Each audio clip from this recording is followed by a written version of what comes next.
yo creo que es imposible que no te influencie, sobre todo cuando lo agarraste a una temprana edad, donde todavía no tenés tus ideas completamente armadas y estás tratando de generar una visión del mundo y de la vida. Encontrarte con Ayn Rand es un impacto siempre muy fuerte. Y otra vez, no es que me cambió mi filosofía, pero me ayudó a acomodarla, me ayudó a integrarla, me ayudó a profundizarla. Y yo creo que yo siempre digo, ¿no?, que yo tuve 3 padres, mi papá y mi mamá real y Ayn Rand, porque de alguna manera fue mi madrina intelectual, por decirlo de alguna manera.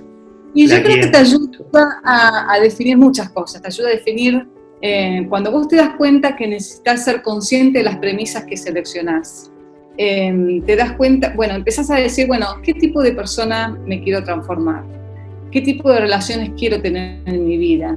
¿Qué tipo de profesión quiero tener en mi vida? ¿Qué tipo de novio, marido, los amantes, lo que fuera, qué tipo de relaciones también románticas quiero tener en mi vida? Y yo creo que eso te ayuda justamente cuando tenés que tomar decisiones y tenés que actuar, a hacerlo de la mejor manera posible.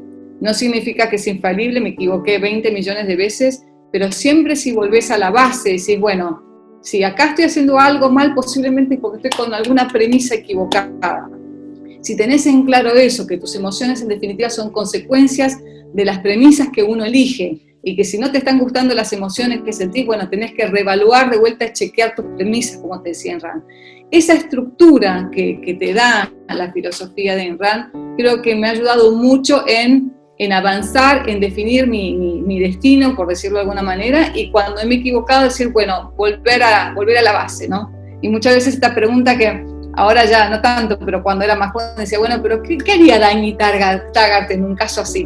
Y te ayuda siempre a como pensar en alguien que admirás, cómo hubiera resuelto un problema, o alguien que odia a alguno de los villanos, cómo se hubiera manejado. Eso te sirve mucho, pero obviamente si me influenció cuando tuve a mis hijos, también me ayudó a definir qué tipo de educación querías darles, o cómo tratar de fomentar la autoestima, la seguridad en sí mismos. Y obviamente en el camino hay errores, pero otra vez, cuando sabes a dónde quieres ir, es más fácil que te salgan las cosas.